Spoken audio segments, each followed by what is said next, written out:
무슨 말 하는 거야? 명절에 말이야. 차례 지내고 해야지. 차례를 왜 지내? 왜 지내냐니? 당연히 차례는 지내야지. 어머님, 아버님도 안 계신데 차례를 왜 지내? 그래도 누나도 있고, 고모도 계시고, 작은 집도 있고, 뭐, 시구모? 난 안 가. 나는 진짜로 할 만큼 했으니까 차례를 지내고 싶으면 박씨끼리 지내요. 여보 또 왜 그러는 거야? 어머니 돌아가셨으니까 오히려 당신이 마음대로 할 수 있잖아. 전도 한 세 가지만 붙이고, 무혹해서 당신이 이제 대장이지. 아, 혼자밖에 없는데 대장해서 뭐해? 그리고 누가 대장 되고 싶대? 그러면 당신이 대장해. 오늘 이야기 속 주인공은 53세 주정선 씨입니다. 그리고 그녀의 남편과 시어머니에 관한 이야기이죠. 주 씨는 시부모님이 돌아가시고 나서야 드디어 며느리 역할에서 해방되었다고 생각했습니다. 20년 넘게 참고 잘 버텼다 싶었습니다. 주 씨도 이제 시집이 없으니 앞으로 남편에게도 처가의 의무감을 갖지 말라고 했습니다. 그런데 웬걸. 시부모님이 돌아가셨는데도 불구하고 명절에 시골에 내려가서 차례를 지내자는 남편. 시부모님은 돌아가셨어도 누나와 여동생을 비롯한 다른 친척들은 여전히 시골에 있다면서 말이죠. 이게 무슨 말인가 싶었습니다. 왜 시집살이를 자기가 시키려는 것인지. 혼자 가라고 했더니 주씨 없이 혼자 내려가는 건 말도 안 된다는 남편이 어처구니 없을 따름이었습니다. 시집에 관련된 일에 한해선 별 도움이 안 되는 줄은 알고 있었지만 말년에 남편이 이런 악역을 자처할 줄은 몰랐습니다. 시부모가 아니라 남편이 문제였다면 해결 방법은 있었습니다. 이제 혼낼 사람도 없는 마당에 무서울 건 없었습니다. 주 씨가 기억하는 시집에서의 첫 명절은 악몽과도 같았습니다. 태어나서 그렇게 북적거리는 명절은 처음이었습니다. 주 씨의 친정도 차례를 지냈지만 오는 가족이라고는 몇 되지 않아서 간단하게 차려서 밥 한 끼 먹으면 끝이었습니다. 그래서 남들도 다 그러고 사는 줄로만 알았습니다. 예, 전 부칠 기름 좀 가져와라. 짐을 놓기가 무섭게 시어머니의 목소리가 부엌에서 울려 퍼졌습니다. 주 씨는 서둘러 일어나 부엌으로 들어갔습니다. 옛 주택은 부엌도 넓지 않고 벽으로 가로막혀 있어서 움직이기 참 불편했습니다. 너는 기름 모르니? 식용유? 아, 알아요. 어디 있는지 몰라서. 이렇게 맹해서 어디다 써? 너 뒤에 있잖아, 지금. 시어머니의 불호령에 주 씨는 울고 싶었습니다. 여기 있어요. 너는 여기 앉아서 전 부치고 있어. 부칠 줄은 알지? 네, 있어봐라. 창호 이불 좀 깔아주게. 주 씨는 애써 황당한 심정을 감췄습니다. 주 씨의 남편에게 이불을 깔아주러 간다는 시어머니. 주 씨는 슬그머니 일어나서 거실 쪽으로 나가보았습니다. 창호야, 거기 바닥에 누워있지 말고 여기 이불 위에 누워있어. 운전하느라 힘들었는데 한숨 자. 그러자 남편이 꾸물거리며 일어나 이불 위로 올라가 누웠습니다. 그러고서는 비스듬히 누워서 텔레비전을 보았습니다. 남편은 3남매 중에 둘째였는데 유일한 아들이었습니다. 그래서 귀하게 큰 줄은 알고 있었지만 이런 줄은 몰랐습니다. 그때 주 씨와 남편의 눈이 마주쳤습니다. 남편은 뒤집개를 들고 있는 주 씨를 보고도 전혀 미안한 기색이 없었습니다. 당연한 광경을 보고 있는 듯한 표정이었습니다. 아니, 뭔가 뿌듯해 보이는 것 같기도 했죠. 예. 너는 전 부치다 말고 여기 나와서 뭐하니? 이따 저녁에 어른들 오시니까 얼른 해야 해. 그렇게 바쁜 거면 아들도 불러서 같이 시키라고 하고 싶었지만 차마 입 밖으로 내뱉지는 못했습니다. 주 씨는 점심부터 오후 내내 부엌에서 나오질 못했습니다. 화장실을 갈 때만 잠깐씩 부엌을 벗어날 수 있었는데 그때마다 남편은 텔레비전을 보고 있을 때도 있었고 잠을 잘 때도 있었습니다. 운전은 같이 하면서 내려왔는데 어째서 남편만 피곤하다고 여기는 것인지 몰랐습니다. 시어머니는 그렇게 생각할 수 있다고 쳐도 남편은 지금 이 상황이 이상하다고 생각을 못하는 것인지 기가 찼습니다. 차례상에 올라갈 것들은 작은 방으로 옮겨놓고 얼른 밥상 차려라. 아, 저희 먹을 밥상이요? 손님들 온다니까 그러네. 아직 명절이 되려면 하루가 남았는데 무슨 손님이 벌써 온다는 것인지 몰랐습니다. 그런데 30분 정도 있은 후에 주 씨는 까무라칠 정도로 놀랐습니다. 동네 사람들은 죄다 이곳으로 오는 것 같았습니다. 결혼식장에서 봤다고 하는 사람도 있는데 주 씨는 기억하지 못했습니다. 대부분 모르는 사람들이었는데 다들 친척들이라고 했습니다. 가까운 친척도 있었고 그냥 이웃도 있었습니다. 해마다 이렇게 전날부터 모여서 식사를 하고 놀았다는데 그렇다면 주 씨가 없을 땐 시어머니 혼자서 이 많은 손님들을 맞이한 것인지 몰랐습니다. 나 너무 힘들어. 얼마 만에 남편이랑 마주친지 몰랐습니다. 화장실에 가던 참이었는지 바지춤을 붙들고 있었습니다. 힘들어. 그래도 엄마가 많이 하시잖아. 할 말이 그거밖에 없어? 어떻게 이 집 남자들은 아무것도 안 도와줘? 우리는 손님 맡고 있잖아. 손님을 당신이 맡고 있는 거야? 나랑 어머님이 맡는 거지. 그러자 남편이 뒤통수를 긁었습니다. 그래도 금방 가실 거야. 자고 가는 사람은 몇 없어. 그런데 그때 남편을 부르는 소리가 들렸습니다. 나 얼른 가봐야겠다. 화장실부터 좀 갔다가. 남편이 시야에서 사라졌고 주 씨는 허탈함에 어깨를 늘어뜨렸습니다. 그리고 주 씨를 찾는 사람도 있었습니다. 너는 또 거기서 뭐 하고 섰어? 시어머니의 목소리에 주 씨는 서둘러 부엌으로 돌아왔습니다. 손님들이 돌아간 뒤로도 한참을 치웠습니다. 그래도 이게 마지막이라고 생각하면 살만할 텐데 아직 명절은 오지도 않았다는 것이 절망스러웠습니다. 4시간도 채 못 잔 것 같았습니다. 일찍 일어나서 차례 준비를 하고 또 손님을 맞고 시누이들이 올 때까지도 주 씨는 식모처럼 허리 한번 제대로 못 펴고 부엌 일을 했습니다. 손끝은 야무져서 음식엔 자신 있다고 생각해왔는데 명절은 그거랑은 다른 문제였습니다. 음식 솜씨가 필요한 게 아니라 그냥 빠릿빠릿한 노동력만이 필요했죠. 주 씨는 명절 당일 오후 늦게 시집에서 출발할 수가 있었습니다. 그나마도 저녁도 안 먹고 간다며 눈총이란 눈총은 다 받아야 했습니다. 불행 중 다행은 친정이 주 씨의 집으로 올라가는 길에 있다는 점이었습니다. 그런데 친정에 도착하자 시간이 너무 늦어서 식사는 못하고 인사만 나누고 나왔습니다. 사실 자고 올까도 생각했지만 너무 힘이 들어서 집에서 쉬고 싶은 마음에 바로 나왔죠. 그리고 집에 도착하자마자 남편이 하는 소리가 이것이었습니다. 배고프지 않아? 밥은 어떻게 할 거야? 뭐? 저녁밥 말이야. 장모님 댁에서 안 먹고 왔잖아. 어머님이 싸주신 거 먹어요. 난 못 먹겠으니까.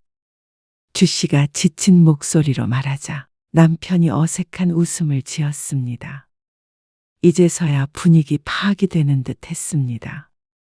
주 씨는 누워있다가 벌떡 일어나 주방으로 갔습니다. 남편은 시어머니가 싸주신 음식을 식탁에 꺼내놓고 대충 먹고 있었습니다. 어떻게 그 상황에서 한 번도 안 도와줄 수가 있어? 내가 미안하다고 그랬잖아. 근데 거기서 도와줬다가는 당신이 더 욕먹는다니까. 욕 먹을까봐 나 혼자 그렇게 고생시킨 거라고. 그래. 나도 안 도와주고 싶었겠어? 근데 다 당신을 위해서. 어처구니가 없는 남편의 변명이었습니다. 명절이 이런 식이면 나는 명절에 가기 싫어. 며느리가 종도 아니고 말이야. 내가 왜 거기서 그 고생을 해야 해? 당신은 잠자고 술 마시고 노는데 나는 거기서 시중드는 하녀 같았어. 무슨 말을 또 그렇게 하냐? 남편은 다음부턴 그러지 않게 자신이 노력한다고 했습니다. 어머니와 싸우는 한이 있더라도 주 씨의 편을 들어주겠다고 했습니다. 친정에서 제대로 시간을 못 보낸 것도 억울해서 울었더니 그것도 미안하다며 다음엔 이런 일이 없을 거라고 달랬죠. 그래서 그렇게 믿었습니다. 남편도 이번 일을 계기고 뭔가 변화가 있을 거라고. 하지만 다음 명절은 이전 명절을 복사해 놓은 듯 똑같았습니다. 창호야, 운전하느라 피곤한데 이불 위에 누워서 한숨 자. 시어머니의 말에 남편이 주 씨를 쳐다보았습니다. 그러더니 쭈뼛쭈뼛 이불 위로 엉덩이를 옮겼습니다. 그때 느꼈던 배신감은 이루 말할 수가 없었습니다. 자꾸만 남편이 주 씨의 눈치를 보고 있다는 걸 알아챈 시어머니는 주 씨에게 더욱 가혹하게 굴었습니다. 음식을 하는 내내 아내가 남편에게 얼마나 잘하고 살아야 하는지에 대해서 설교를 들어야 했습니다. 자고로 순종적인 여자가 사랑을 받고 사는 거야. 지금은 좋다고 그래도 나이 들면 달라요. 그러다가 남자가 바람나고 그러는 거 한순간이다. 그때 가서 후회하지 말고 지금부터 잘해. 남편을 그렇게 잡아먹을 듯이 쳐다보는 여자가 어디 있어? 나는 진짜 깜짝 놀랐다 얘. 전을 부치는 주 씨에게 시어머니가 말했습니다. 주 씨는 차마 어른인 시어머니에게 제대로 된 대꾸도 하지 못하고 듣고만 있어야 했습니다. 만약 그때 남편이 주 씨의 편을 들어주었더라면 시어머니 말처럼 남편을 평생 위하며 살았을 텐데 남편은 시집만 가면 남의 편이 되곤 했습니다. 주 씨는 자꾸만 남편이랑 눈이 마주쳤습니다. 남편도 신경이 쓰이긴 하는 모양이었습니다. 주 씨가 도끼 눈을 하자 누워있던 남편이 슬그머니 일어났습니다. 그러더니 어슬렁 걸으며 부엌으로 들어왔습니다. 제가 뭐 도와줄 거 없어요? 남편의 말에 시어머니가 눈을 크게 떴습니다. 네가 여기를 왜 들어와? 남편의 행동이 이해가 안 간다는 듯한 반응이었습니다. 그러더니 시어머니는 주 씨를 흘겨보았습니다. 네가 불렀니? 아니요. 아니. 바빠 보여서 도와주려고 그랬죠. 바쁘긴 뭘 바빠? 충분하니까 너는 가서 잠이나 자. 몇 시간이나 운전했으면 피곤할 거 아니야. 운전은 제가 더 많이 했어요. 그런다고 남자를 부엌에 들어오게 하니? 시어머니의 서슬퍼런 말투에 남편은 눈치를 보며 슬그머니 부엌을 나갔습니다. 자신 때문에 어머니가 화난 것 같아서 차라리 없는 게 낫겠다 싶었던 것 같은데 그것조차 너무 서운했습니다. 명절이 끝나면 집에 돌아와 싸우고 남편은 다음엔 안 그러겠다고 그러고 매년 똑같이 반복됐습니다. 그러다가 절대 가지 않겠다고 다짐하고 또 마지막으로 기회를 주자 싶어서 가고 어리석었죠. 분위기라는 게 참 무서웠습니다. 그런 것이 당연시되는 분위기에서는 주씨조차도 동화되는 기분이었습니다. 몇 년 지나자 남자들은 쉬는 게 당연했고 부엌은 여자들만 있는 게 익숙해졌죠. 명절날 점심쯤 오는 시누이들은 손 하나 까딱하지 않았습니다. 옳게. 여기 김치 좀 더 썰어 내와줘. 네. 새언니, 그릇이 하나도 없는데 설거지 해야 할 것 같네요. 전형적인 그런 시집이었습니다. 남편도 전형적이었다는 것이 문제였습니다. 주 씨가 아이를 낳고도 마찬가지였습니다. 다행이라면 만삭되는 일을 좀 덜 시켰다는 점이랄까요. 그렇게 수년이 흘렀습니다. 주 씨의 아이도 어느새 8살이 되었을 때였습니다. 이거 음식 옮겨놓고 설거지 해라. 네, 어머님. 엄마 힘들지 않아? 내가 도와줄게. 어린 아들이 거실에서 할아버지와 있다가 부엌으로 들어와 물었습니다. 근데 왜 맨날 엄마랑 할머니만 해? 오죽했으면 어린아이가 엄마를 도와줘야겠다는 생각을 했을까요? 그러면 어른들이 깨닫는 게 있어야 하는데 그렇지가 않았습니다. 아가, 우리 강아지는 나가 있어. 부엌에 들어오면 고추 떨어진다. 참 황당한 말이었습니다. 그런 말을 실제로 하는 사람은 그 당시에도 주 씨는 처음 보았습니다. 주 씨가 남자 형제가 없어서 그런지는 몰라도 말이죠. 아들은 할머니의 말에 깜짝 놀랐습니다. 주 씨는 아들에게 나가 있으라고 하지는 않았습니다. 나중에 아들도 그렇게 클까봐 무서웠습니다. 하지만 힘이 없으니 있으라고 하지도 못했습니다. 결국 아이는 다시 거실로 나가야 했습니다. 그 모습을 본 주 씨는 억울했습니다. 이 나이 때부터 이렇게 큰 남편은 커서 저렇게 되나 보다 싶었습니다. 거실에 누워있는 남편을 바라보자 또 우라통이 터지는 기분이었습니다. 저녁에 손님들이 찾아왔고 또 정신없는 시간을 보냈습니다. 여기저기서 주 씨를 불러댔습니다. 시어머니도 힘들겠지만 젊다는 이유로 잔심부름을 더 많이 한 주 씨는 다리가 퉁퉁 부었습니다. 잠깐 바람 좀 쐬야겠다 싶어서 밖으로 나왔는데 시어머니의 목소리가 들렸습니다. 우리 며느리? 주 씨에 관한 이야기를 하고 있는 것 같았습니다. 뭐가 착해? 저렇게 보여도 순여우야. 안 보고 있으면 지 서방 쥐잡듯이 잡고 말이야. 여시야, 여시. 그래?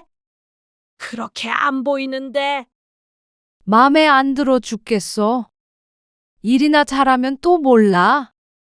느리고 눈치도 없고. 뭐 하나 시키면 세워라 내워라. 저런 거 데리고 일하려면 내가 죽어나지. 차라리 소가 낫겠어. 그래도 혼자 할 때보다 훨씬 낫잖아. 잘 가르쳐 봐야지. 좀 야무진 애랑 결혼을 시켰어야 하는 건데. 인물도 없어. 음식도 못해. 성격도 사나워. 에휴. 지들끼리 눈 맞은 걸 어떡해? 그래도 아들 낳았잖아. 그니까 아들 낳아준 거 그거 딱 하나? 그거 빼고는 없다니까. 그나마 그거 아니었으면 진작에 쫓아냈지. 시어머니의 말에 주 씨는 크게 충격을 받았습니다. 대화만 들어보면 자신은 이 집 며느리가 아니라 하녀 겸 시바지라도 되는 듯한 느낌이었습니다. 시어머니가 자신을 어떻게 취급하고 있는지 너무나도 적나라하게 알 수 있었습니다. 늘 말끝마다 혀를 차고는 했는데 며느리가 이토록 마음에 안 들었던 것이었습니다.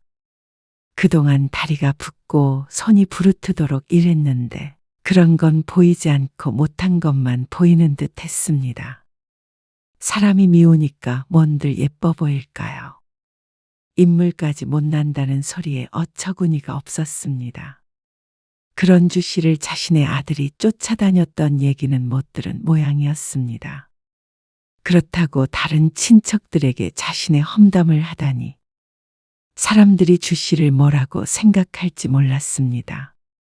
시어머니가 며느리를 이렇게 대하니까 사람들도 꼭 식모 부리듯 어이어이 하면서 심부름을 시키는 모양이었습니다. 주 씨는 다시 부엌으로 돌아와서 멍하니 앉아 있었습니다. 거실에서는 술판이 벌어져서 떠들썩했는데 주 씨의 마음속도 그랬습니다. 너 뭐 하고 있는 거야? 그때 시어머니의 벼락 같은 고함이 떨어졌습니다. 깜짝 놀라서 쳐다보자 허리에 손을 짚고 주 씨를 향해 삿대질을 하고 있었습니다. 다들 부르고 난리 났는데 여기 앉아서 놀고 있어? 주 씨는 아무런 대답을 하지 않고 시어머니를 쳐다보았습니다. 놀러 왔어? 정신 차리고 일해. 시어머니의 언성에 여럿이 고개를 빼고 부엌 쪽을 쳐다보았습니다. 그런데도 시어머니는 아랑곳하지 않고 주 씨를 잡았습니다. 다들 명절에 놀러 오는데 왜 저는 일하러 와야 하나요? 뭐야? 주 씨의 대꾸에 시어머니가 도끼눈을 했습니다. 어이가 없는 표정으로 주 씨를 바라보았습니다. 저 이제 못하겠어요. 뭐? 뭘 못하겠다는 거야? 소보다 못한 며느리 데리고 힘들게 일하지 마세요. 저는 이제 안 올 거니까. 여보, 왜 이래? 남편이 사색이 되었습니다. 어머니가 아닌 주 씨를 말리면서 다그쳤습니다. 빨리 죄송하다고 해. 어머니, 애엄마가 좀 힘들었나 봐요. 너만 힘들어? 그러니까 힘들면 그만하시면 되잖아요. 어머님도. 나 집에 갈 거니까 당신도 같이 갈 거면 오고 아니면 내일 기차 타고 와. 주 씨는 짐을 챙겼습니다. 그러자 시어머니가 뒤로 넘어갈 듯 소리를 쳤습니다. 다들 웅성거리는 소리가 들렸는데 주 씨는 무시하고 차키를 챙겼습니다. 운전을 할 수 있다는 게 다행이었습니다. 이러고서 버스를 타고 올라가야 했다면 더 서러웠을 것 같았습니다. 현준아, 가자. 아들의 손을 잡고 집을 나섰습니다. 남편은 사람들에게 고개 숙이며 사과를 했습니다. 그러고는 주 씨를 따라왔습니다. 차 안엔 정막이 흘렀습니다. 도대체 왜 그런 거야? 내일이면 끝나는데. 할 말은 그거밖에 없는 거지? 정말로 이제 명절에 안 올 건 아니지? 한심한 남편의 말에 주 씨는 대꾸하지 않았습니다. 어머니가 시골 분이라 좀 그래. 옛날 분이잖아. 당신이 이해해주면 안 돼? 남편은 일방적으로 주 씨가 시어머니를 이해하길 바랐습니다. 그런데 어째서 주 씨만 그래야 하는지 알 수 없었습니다. 당신은 우리 집에 가서 그렇게 부려진 적 있어? 남편이 주 씨의 친정에 가면 손님 대접을 받았습니다. 그런데 어째서 자신은 종 취급을 받아야 하는 건지 알 수 없었습니다. 미안해. 진짜로 당신 고생하는 거 내가 왜 몰라. 그러니까 나도 집에 가면 마사지도 해주고 그러잖아. 노인네랑 싸워서 뭐해. 남편은 집에만 돌아가면 정상이 되었습니다. 그래서 지난 10년 동안 참아왔던 것이지 안 그랬으면 진작에 헤어졌을 것이었습니다. 남편의 사과와 회유가 이어졌습니다. 처음엔 사람들 앞에서 박차고 나와버린 주 씨에게 화가 난 것 같았지만 그럴 분위기가 아니라는 걸 안 모양이었습니다. 나는 다시는 안 가니까 가려거든. 당신 혼자 가. 나는 친정에 갈 테니까 각자 집 챙기자. 그러자 남편은 펄쩍 뛰었습니다. 나 혼자 어떻게 가? 가족들이 나를 뭐라고 생각하겠어? 뭐라고 생각해? 호래비 같잖아. 이 와중에 남편이 걱정되는 건 그런 보잘것없는 시선인 것 같았습니다. 주 씨는 다음 명절에도 그 다음 명절에도 가지 않았습니다. 남편은 그런 주 씨를 설득하다가 안 되니까 차라리 자신도 안 가는 게 낫겠다며 집에 있었습니다. 그런데 명절만 되면 죽을 상이었죠. 주 씨는 편했습니다.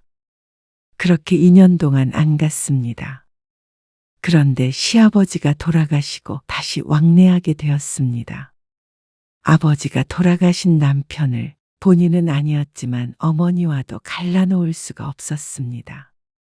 그리고 시아버지가 돌아가시니 시어머니에게도 도끼가 좀 빠진 듯 했습니다. 아니면 또다시 며느리가 연을 끊을까 싶었는지 차례 음식도 줄였고 시누이가 오면 시누이에게도 일을 시켰죠. 그럼에도 불구하고 여전히 명절은 지옥 같았지만 그래도 견뎠습니다. 여보, 미안해. 어머니도 나이 들고 그러니까 차례 없애려고 노력해 볼게. 남편의 말만 믿었습니다. 그렇게 세월은 흘렀죠. 그리고 시어머니가 지난해 초에 돌아가셨습니다. 주 씨는 어느새 50대가 되었죠. 그동안 고생했다. 시어머니가 돌아가시기 전 주 씨에게 한 말이었습니다. 그 말에 그동안의 서러움이 풀리진 않았지만 그래도 무언가 끝이 난 기분이었습니다. 시부모님이 모두 돌아가셨으니까 이제 며느리 역할은 끝이구나 싶었습니다. 그런데 그게 아닌 듯 했습니다. 시부모님이 모두 세상을 떠났는데도 여전히 며느리의 역할이 남아 있었습니다. 그리고 그건 남편 때문이었습니다. 여보, 추석에 장은 내려가서 보는 게 좋겠지. 남편의 말에 주 씨가 어리둥절한 표정으로 바라보았습니다. 그러자 남편이 더 당황했습니다. 왜? 여기서 사가면 시들지 않아? 무슨 말 하는 거야? 명절에 말이야. 차례 지내고 해야지. 기가 차서 말도 안 나왔습니다. 차례를 왜 지내? 왜 지내냐니? 차례는 지내야지. 시어머니가 살아계실 때 결국 남편은 차례를 없애지 못했습니다. 그런데 아무도 없는 마당에 차례를 지내겠다는 남편. 어머님, 아버님도 안 계신데 차례를 왜 지내? 그래도 누나도 있고, 고모도 계시고, 작은 집도 있고. 어이가 없었습니다. 난 안 가. 차례 지내려고 어머니 집도 안 판 거야. 정서는 기가 막혔습니다. 시부모가 돌아가셨는데도 여전히 그 집에 매여 살아야 한다니. 당신은 아직도 거기 살고 있구나. 무슨 말이야? 마음이 아직도 그 집에 있다는 말이야. 부모님은 돌아가셨는데 당신은 여전히 그 집의 아들이고 나는 여전히 그 집의 며느리여야 하는 거지. 남편은 대답하지 못했습니다.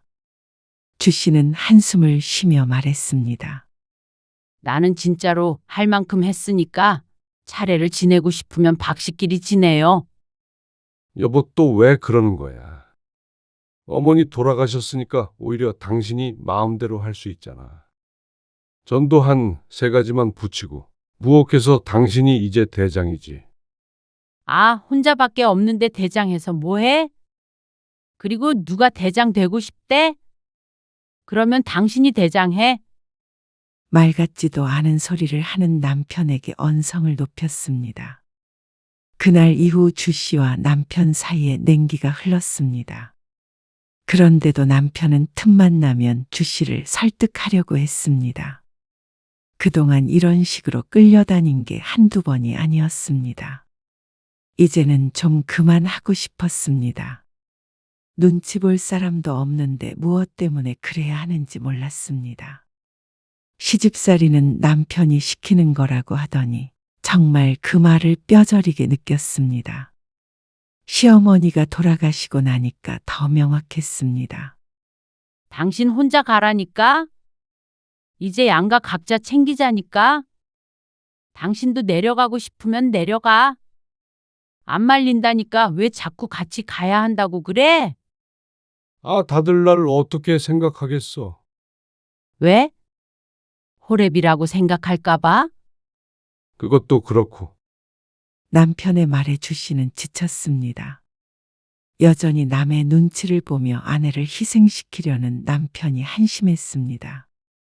그런데 이제는 시누이들에게까지 전화가 왔습니다. 주 씨가 차례를 지내지 않겠다고 한 말이 전해진 모양이었습니다. 옳게. 지난 설엔 엄마 돌아가신 지 얼마 안 돼서 안 지냈던 거고. 그래도 추석부터는 차례 지내야지. 시어머니 노릇을 할 사람은 여럿 있어 보였습니다. 저는 이제 못해요. 하시려거든 고모가 하세요. 뭐라고? 아니, 이 집에 며느리라고는 옳게밖에 없는데 우리끼리 어떻게 지내라는 거야? 그리고 나는 뭐 시댁 없어? 저는 더는 안 하니까 설득하시려거든 전화하지 마세요. 주 씨가 강하게 나가니 시누이도 당황한 듯 했습니다. 하지만 이내 화를 냈죠. 정말 너무한 거 아니야? 옳게는 우리 엄마 돌아가시기만 기다린 사람 같다. 그렇게 생각한데도 어쩔 수 없었습니다. 이 나이까지 시집 식구들 뒤치다꺼리하며 명절마다 노동한 것도 누군가 상이라도 줘야 한다고 생각했습니다. 그런데 상은커녕 화만 내니까 어처구니가 없을 따름이었습니다. 엄마 돌아가시면 끝인 줄 알아? 여기 어르신들이 얼마나 많은데. 고모도 있고 작은 집도 있고. 근데 우리가 차례를 안 지내면 우리 집을 뭐라고 생각하겠어? 상놈의 집안도 아니고 말이야. 며느리 없으면 아무것도 못한다면 그깟 명절 없애는 게 낫겠죠. 뭐라고? 말 다 했어? 다 했어요. 이만 끊겠습니다. 속이 후련했습니다. 모르긴 몰라도 시누이는 시집에서 주 씨만큼 고생하지 않았을 것이었습니다. 그러니까 명절 점심때만 되면 꼬박꼬박 친정으로 찾아왔겠죠. 주 씨는 그런 시누이들 수발까지 들며 살았습니다. 이 정도 했으면 시누이도 그만해야 했습니다. 같은 여자인데도 그 마음을 몰라준다는 것이 한탄스러웠습니다. 당신은 왜 그렇게 욕먹으면서까지 버티는 거야? 남편은 여전히 남의 편이었습니다. 평소에 다정한 척하는 것에 쏘가 눈이 가려졌던 모양이었습니다. 이렇게 매번 전화 올 텐데 당신도 정신건강이 안 좋아. 날 위하는 척 하지 마. 당신 체면 때문에 날 꼭 데리고 가야겠다는 거잖아. 일꾼도 필요하고 말이야. 무슨 말을 그렇게 하냐? 남편은 처음엔 화를 냈지만 주 씨가 단호하게 버티자 태도를 바꿨습니다. 여보, 내가 설거지 할 테니까 당신은 쉬어. 여보, 장모님한테 언제 갈까? 허리 아프다고 그러셨지? 안마의자를 하나 놔드려야 하나? 여보, 청소 내가 싹 해놨어. 갑자기 눈치를 보며 집안일을 하고 친정에 일이 있으면 먼저 나서서 처리하려 했습니다. 평소에나 잘하지 참 애쓴다 싶었습니다. 당신 정말 이럴 거야? 그거 좀 차례 지내는 게 그렇게 어려운 일이야? 남편 위해서 그것도 못해? 뭐 맨날 가? 1년에 몇 번이나 된다고 그래? 음식 좀 하는 일을 가지고 내가 이렇게 당신한테 애원까지 해야 해? 남편의 한마디에 그동안 주 씨의 고생이 별것 아닌 일이 되었습니다. 남편조차 이렇게 생각하는데 어느 누가 주 씨의 노고를 고마워하고 미안해했을까요? 글쎄, 어쩌면 그렇게 악독했던 시어머니가 주 씨의 심정을 가장 잘 이해하고 있던 사람이었는지도 몰랐습니다. 여보, 이혼하자. 주 씨의 말에 남편이 깜짝 놀랐습니다. 아니, 명절에 시골 좀 내려가자고 했다고 이혼하자고? 그동안 그 고생을 하면서도 이혼하자는 얘기는 한 번도 꺼낸 적이 없었습니다. 그러니까 남편이 당황하는 것도 이해가 갔습니다. 아주 이혼해서 가면 사람들도 이상하게 생각 안 할 거 아니야? 그걸 지금 말이라고 해? 나 이제 그 집 며느리 노릇 그만하고 싶어. 당신이 시킨다면 당신이랑도 이혼할 마음에 준비되어 있어. 남편은 큰 충격을 받은 듯 했습니다. 정말 너무한 거 아니야, 당신? 어떻게 이혼을 하자고 그래? 내가 남편으로서 당신한테 못한 게 뭐야? 당신이 내 편이었던 적이 없었던 게 문제지. 생각해보니까 첫 명절 때 이랬어야 했던 것 같아. 그때는 어려서 내가 뭘 몰랐어. 당신 진심이야? 진심이야? 아니, 여보. 아니야. 다시 생각해봐. 이번 추석에는 그래. 가지 말자. 이번 추석에 가지 말자는 소리는 다음도 있다는 말이었습니다. 은연중에 남편의 진심을 알 수 있었습니다. 더 이상의 대화는 무의미해 보였습니다. 내 생각에 변함없어. 아무리 그래도 명절 때문에 이 나이에 이혼하는 부부가 어디 있어? 젊을 때도 아니고. 그래? 그래서 나도 그걸 후회 중이야. 젊었을 때 안 갈라선 거. 여보, 미안하다니까. 주 씨는 더는 말을 잇지 않았습니다. 대화가 자꾸만 되돌이표가 되는 것 같았습니다. 남편이 사과하는 이유도 정말로 주 씨에게 미안해서가 아니었습니다. 미안하니까 그만 마음을 풀고 명절에 내려가자는 이야기였습니다. 이런 남자를 믿고 한평생 살았다니 참 씁쓸했습니다. 그런데 미래에도 그렇게 사는 것보단 나을 것 같았습니다. 역시나 남편은 주 씨가 없이는 시골에 내려가지 않았습니다.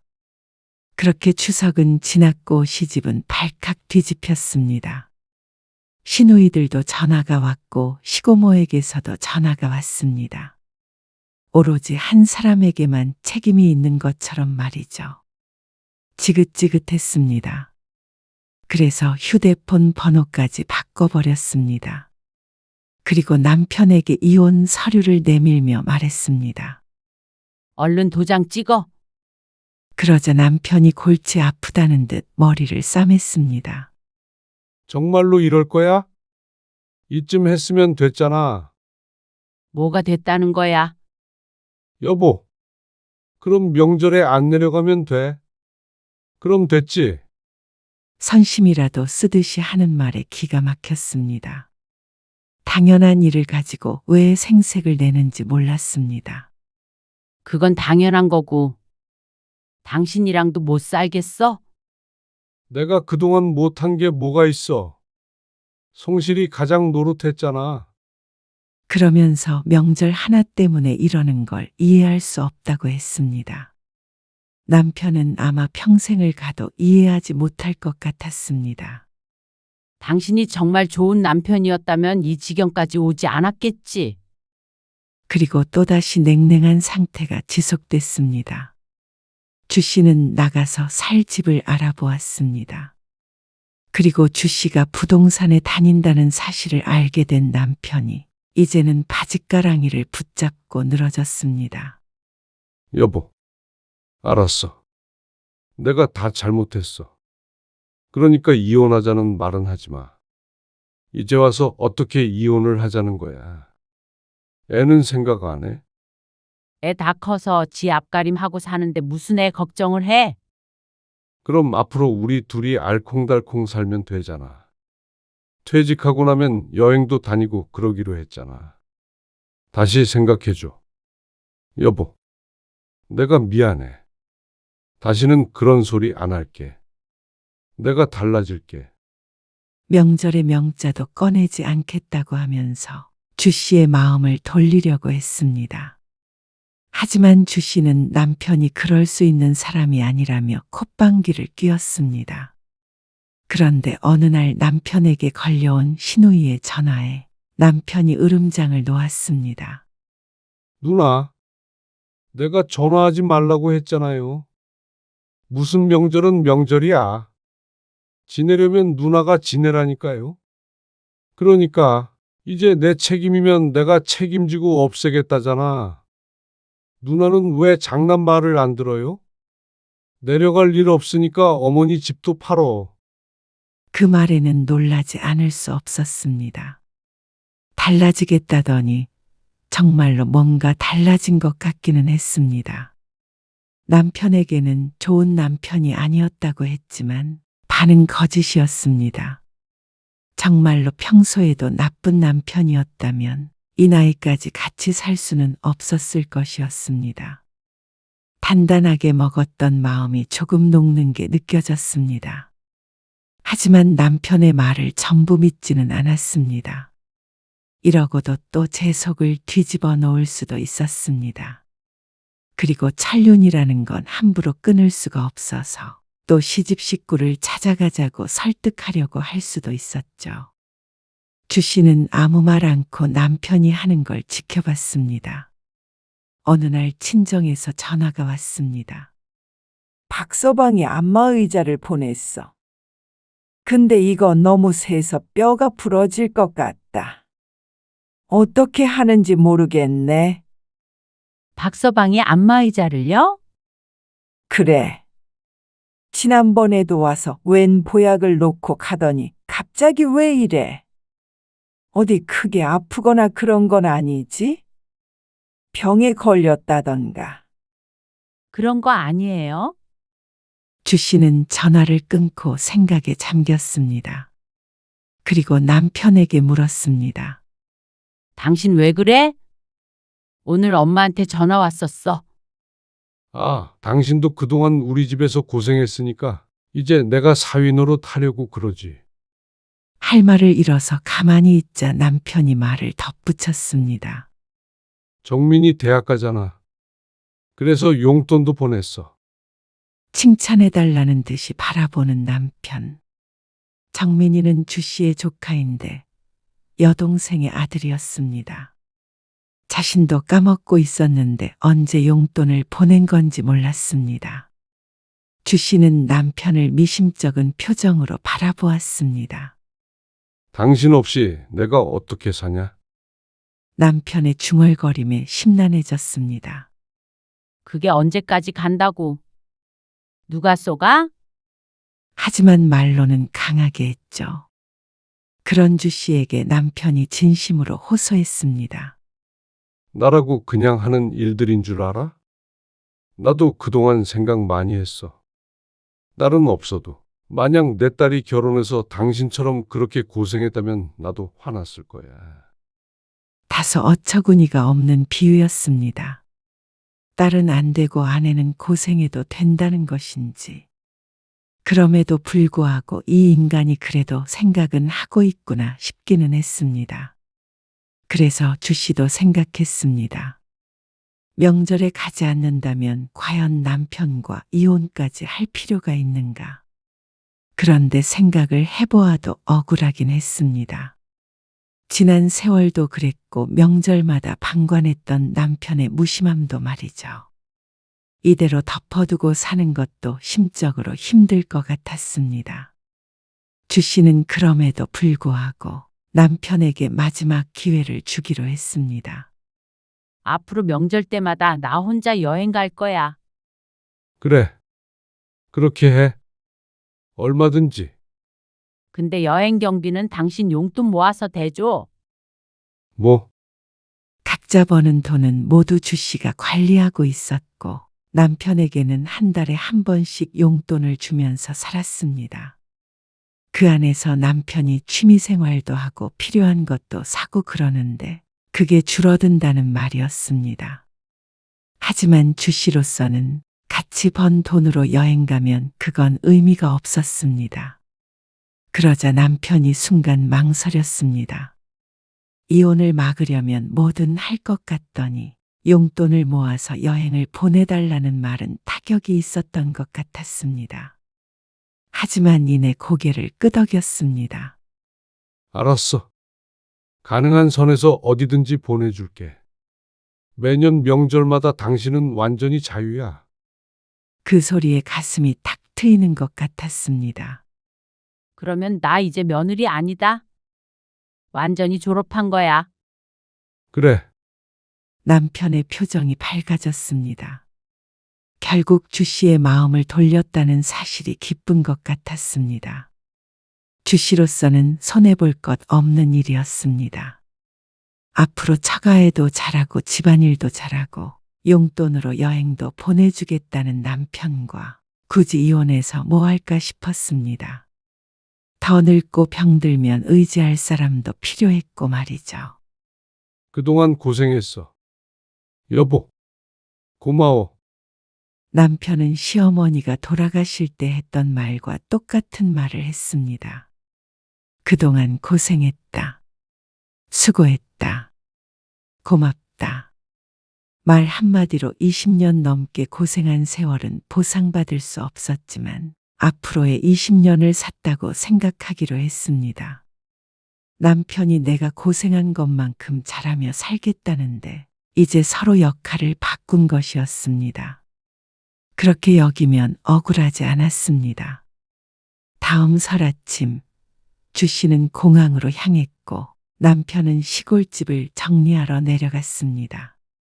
부동산에 내놓기 위해서 풀을 깎겠다며 말이죠. 시누이들이나 시집 식구 누구도 주 씨에게 전화를 걸지 않았습니다. 이 정도면 남은 인생, 명절마다 꽤나 즐겁게 보낼 수 있을 것 같았습니다.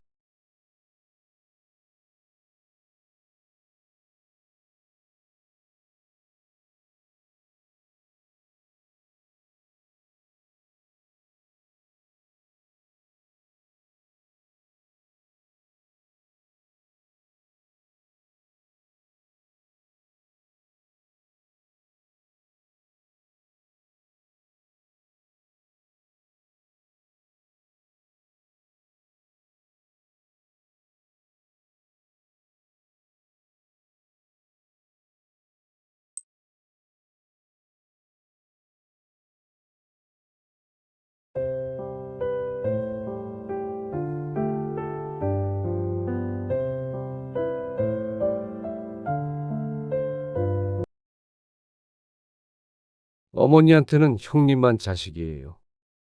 저는 자식도 아니죠. 그럴 거면 아들 하나만 낳지 전 뭐하러 낳으셨어요. 뭐야? 너 그게 지금 너 이 자식이 그게 어머니한테 무슨 말버릇이야? 사람 많은 데서 이러지 말어라. 어머니, 정말 그러지 마세요. 형님이랑 저 차별하시는 건 그렇다 쳐도요. 애들까지 되물림 하시면 안 되죠. 장순만 어머니 손주예요. 어머니는 나중에 더 늙고 병들어도 작은 아들 부양받을 생각은 죽어도 하지 마세요. 오늘 이야기 속 주인공은 86세 서영남 씨입니다. 그리고 그녀의 아들들에 관한 이야기이죠. 서 씨는 작은 아들의 말에 기가 막혔습니다. 서 씨가 장남만 아들로 생각한다며 더 늙고 병들어도 작은 아들에게 부양받을 생각은 하지도 말라며 으름장을 놓았습니다. 이게 말이나 되는 소린가 싶었습니다. 작은 아들은 큰 아들은 보내지도 못했던 대학에 다녔고 번듯한 직장을 다니며 잘 먹고 잘 살았습니다. 반면에 큰 아들은 온 식구 먹여 살린다고 평생 고생했죠. 그리고 이때까지 서 씨를 부양한 건 큰아들이었습니다. 그런데 뭐가 그렇게 억울해서 나이 든 부모에게 이런 잔인한 소리를 할 수 있는지 몰랐습니다. 천성이 못된 것인지 아니면 서 씨가 잘못 키운 것인지 서 씨는 서글펐습니다. 작은 며느리도 마찬가지였습니다. 그래서 서 씨도 작은 아들에게 말했습니다. 부양받을 생각 없으니 나중에 유산 한 푼이라도 받을 생각을 말라고 말이죠. 부모 가슴에 대못을 받고도 잘 살지 지켜보자 싶었습니다. 그리고 나중에 자기 자식에게 똑같이 당하지나 말라고 했습니다. 인간은 뭐든 겪어봐야 깨달으니 말이죠. 서 씨는 아들이 둘 있었습니다. 큰아들은 고등학교를 졸업하자마자 곧바로 일을 시작했습니다. 그리고 작은 아들은 대학에 진학했습니다. 우리도 형편이 좋으면 당연히 찬성이지만은 대학 등록금이 좀 비싸냐? 장학금도 받고 저도 일하면서 공부하면 돼요. 네 형은 공부를 못해서 대학 안 가고 일해? 어머니 아버지한테 손 안 벌린다니까요. 돈 벌어서 가게에 보탬이 될 생각은 안 하고는 암만 차남이라도 가족 생각은 안 하냐? 작은 아들은 대학에 꼭 가야겠다고 고집을 부렸습니다. 남편도 서씨도 말릴 수밖에 없었습니다. 하필이면 그 당시에 남편 직장이 힘들 때였습니다. 그런데 작은 아들은 알아서 하겠다며 집을 나가버렸습니다. 가출은 아니었고 일은 독립이었습니다. 그렇게 작은 아들은 휴학과 복학을 반복하면서 오랫동안 대학을 다니다가 졸업했습니다. 그리고 좋은 직장에 들어갔죠. 반면에 큰아들은 상황이 힘들었습니다. 저 오늘 잘렸어요. 뭐? 왜? 회사가 힘들다고 그만 나오래요. 월급도 쥐꼬리만큼 주는 회사가 왜 널 잘라? 작은 아들은 좋은 직장에서 잘 나가는데 장남이 바로 서질 못했습니다. 그래서 고민 끝에 서씨 부부는 큰아들에게 식당을 차려주기로 했습니다. 하지만 식당 일이라고는 해보지 않았던 아들은 처음엔 삐걱거렸습니다. 그래서 서씨가 하던 일을 그만두고 아들의 식당에서 부엌 일을 도맡아 했습니다. 그러니까 식당은 그런대로 굴러갔습니다. 아들도 번듯한 가게가 생기니까 좀 더 성실하게 일할 수 있었습니다. 형한테 월급도 안 받고 일하시는 거예요? 그러던 어느 날 작은 아들이 명절에 찾아와 대화를 나누다가 물었습니다. 그동안 얼마라도 받고 일하는 줄 알았다며 서씨를 나무랐습니다. 아니, 그건 아니죠. 아직 돈도 많이 못 버는데 나까지 월급 타가면 네 형은 어떻게 먹고 사냐? 그 정도로 장사가 안 되는 건 아니잖아요. 자리 좀 더 잡으면 그때 받으면 돼. 아니, 형도 그러면 안 돼. 그러니까 큰아들도 기분이 좋지 않았는지 맞받아쳤고 두 형제가 감정이 상해 언성을 높이기 시작했습니다. 그만하지 못해. 그때 남편이 끼어들어 둘을 말렸습니다. 영철이 너는 형한테 그게 무슨 말버릇이야? 아니, 아버지. 제가 틀린 말 한 건 아니잖아요. 어머니 허리도 안 좋다고 그러시더니 걱정돼서 하는 소리예요. 할만하니까 도와주는 거잖아. 너도 시간 날 때마다 와서 네 형 식당 좀 도와. 장남이 잘 돼야지 너도 잘 되는 거야. 그걸 알아야지. 그러자 아버지에게도 말대꾸를 하려는 작은 아들의 손을 서씨가 조용히 잡았습니다. 더 이상 서씨의 일로 분란을 일으키는 걸 두고 볼 수 없었습니다. 영철아 그만해. 작은 아들은 서씨의 말을 듣고 입을 다물었습니다. 할 말이 많은 얼굴이었지만 더 이상 말대꾸를 하지 않았습니다. 저놈은 지 혼자 잘났지. 영태가. 두 아들은 조금 크고 나서부터는 볼 때마다 으르렁거렸습니다. 남자들이라 그런가 보다 대수롭지 않게 생각했는데 점점 더 시간이 지날수록 두 아들의 사이엔 깊은 골이 생긴 듯 했습니다. 큰아들이 먼저 결혼을 했습니다. 서씨 부부는 큰아들과 분가를 하게 되었습니다. 아들을 내보내는 게 아니라 서씨와 남편이 작은 집을 구해서 나오게 됐습니다. 이제 아이도 낳고 키워야 하는 장남에게 집을 양보하자는 남편의 뜻이었습니다. 그래서 딱 둘이 살 만한 크기의 아파트를 전세로 구했죠. 저 내년에 결혼하려고 해요. 그리고 1년 정도 뒤에 작은 아들도 곧 결혼을 하겠다며 찾아왔습니다. 그러면서 전세를 구하는데 조금 보태줄 수 있는지도 물었습니다. 하지만 긍정적인 대답을 돌려주지 못해 서씨의 마음이 좋지 않았죠. 우리 사는 거 보고도 그런 말이 나오니. 작은 아들이 조금 원망스럽기도 했던 것 같았습니다. 형이 보수도 안 주고 엄마를 부려먹는다며 화내던 작은 아들이 결혼할 때는 손을 벌린다는 게 모순처럼 느껴졌습니다. 너도 형편 뻔히 알잖냐? 그런데 형님은 집도 주셨잖아요. 그건 상황이 그래서 그런 거고 말이야. 저는 많이 바라는 거 아니에요. 모아둔 돈에서 조금 부족한데 그것만 좀 보태주셨으면 해요. 서 씨는 작은 아들의 말에 한숨을 쉴 수밖에 없었습니다. 집이 두 채라 각각 하나씩 주면 서 씨도 오죽 좋았을까요? 그런데 큰아들보다도 돈을 잘 버는 작은 아들이 똑같이 해달라고 하니 속이 답답했습니다. 너는 돈도 잘 벌잖냐? 형에 비해서 그런 거죠. 그런데 저도 똑같은 아들인데 왜 어머니 아버지는 늘 형밖에 모르세요? 무슨 말도 안 되는 소리야. 그럴 리가 있어? 늘 그러셨잖아요. 장남 아니면 의미 없으시죠. 서 씨는 아들의 말에 충격을 받았습니다. 살면서 그런 생각은 한 번도 해본 적이 없었는데 작은 아들의 서럽다는 듯한 목소리에 어안이 벙벙했습니다. 장남 차남 그런 문제가 아니잖아. 근데 넌 일찍 나가 살면서 혼자 벌어 혼자 썼잖냐? 그런데 네 형은 그래도 장남이라고 책임감이 있어서 다 같이 잘 살려고 대학도 못하고 계속 일하고 부모한테 보탬이 되려고 얼마나 노력했는데. 형이 보탬이 되려고 그랬던 게 아니라 능력이 없어서 어머니한테 얹혀서 산 거죠. 대학은 제가 스스로 갔고 어머니는 형 식당 차려주시고 집도 주셨잖아요. 누가 책임감이 있단 말씀이세요?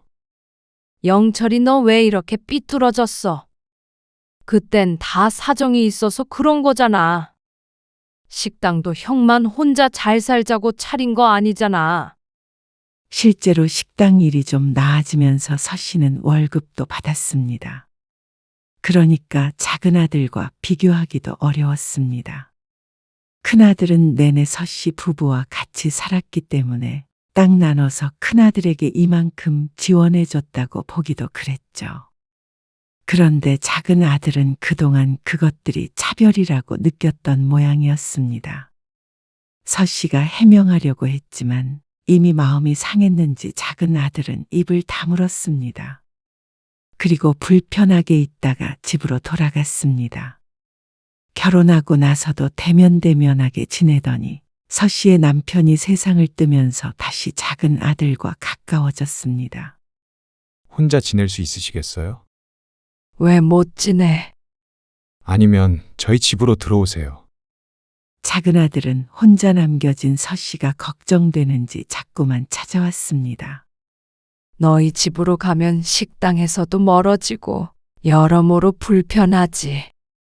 며느리 눈치도 보이고 나는 여기서 그냥 살련다. 마음만이라도 고마웠습니다. 큰아들은 그런 말이 없었는데 작은 아들은 큰아들에 비해 섬세한 구석이 있긴 했습니다. 그만큼 예민하기도 했지만 말이죠. 그런데 크게 걱정할 것도 없었습니다. 큰아들과 작은 아들네 모두 비슷한 시기에 임신 소식을 알렸습니다. 남편이 떠난 빈자리를 새 생명이 채웠습니다. 큰아들은 아들을 낳았고 작은 아들은 딸을 낳았습니다. 3달 터울이었습니다.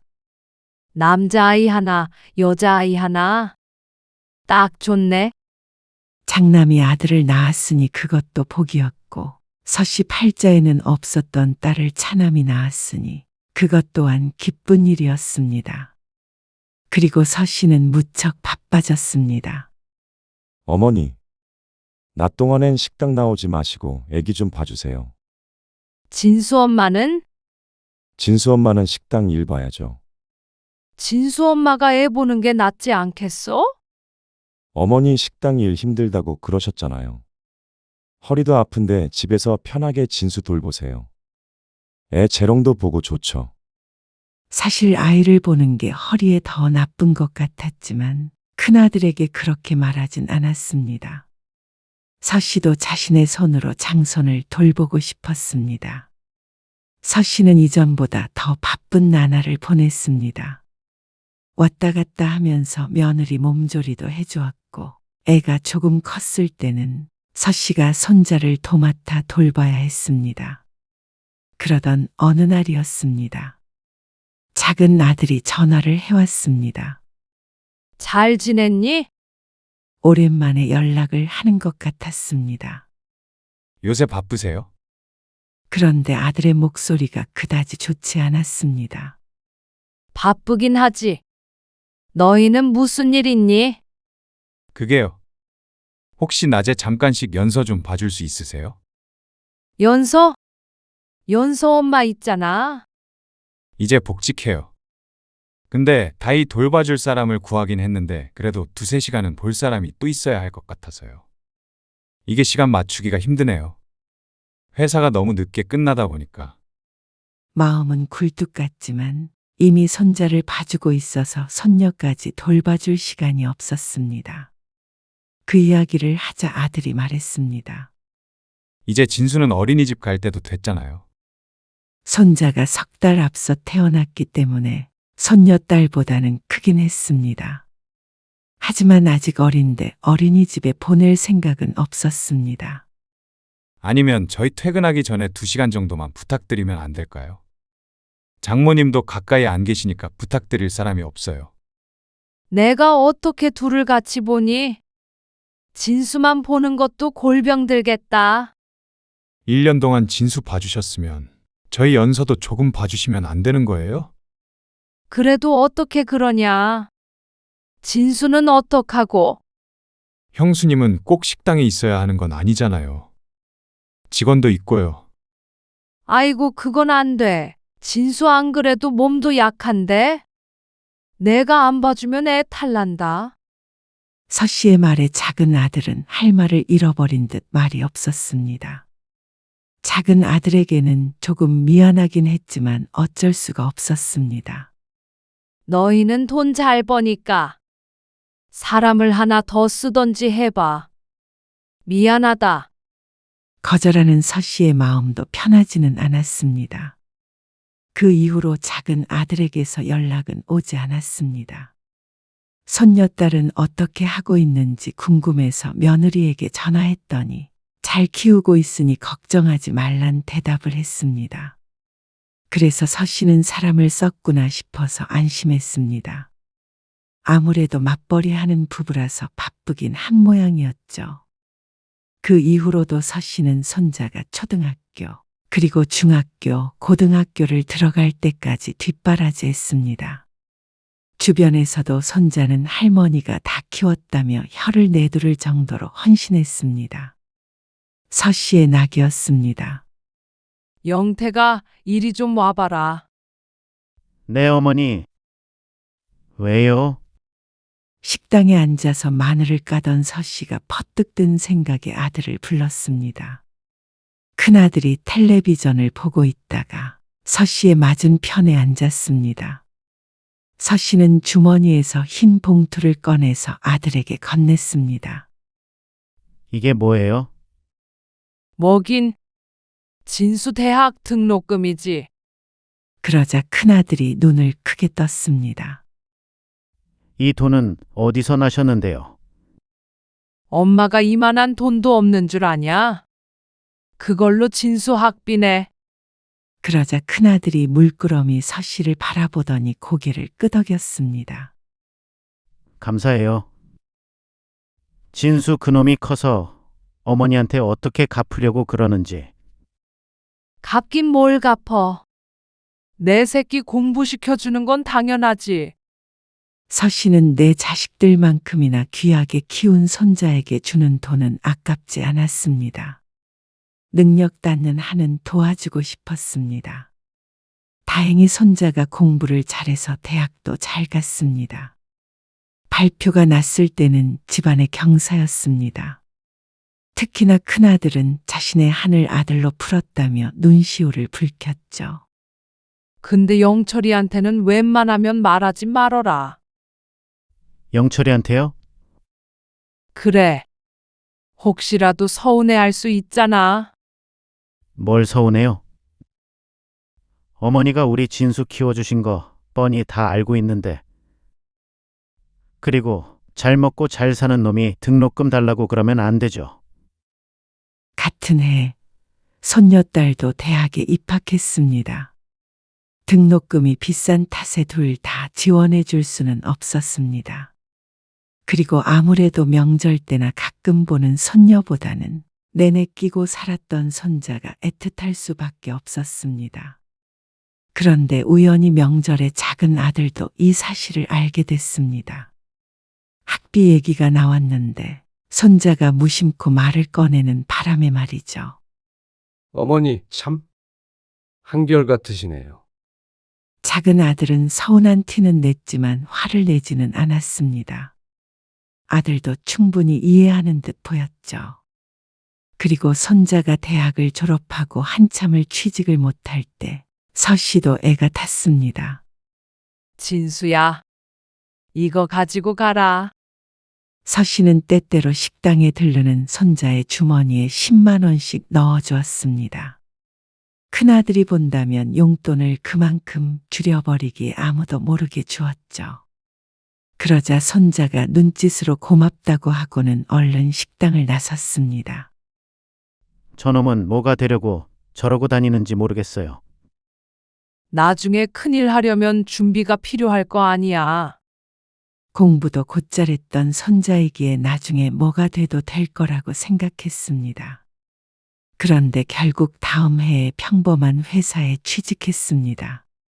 무슨 자격증을 따서 큰 회사에 들어간다더니 포기한 모양이었습니다. 정 안 되겠으면 식당이라도 물려받으면 되잖아. 속상해하는 큰아들에게 서씨가 말했습니다. 설마 장손을 굶게 하겠나 싶었습니다.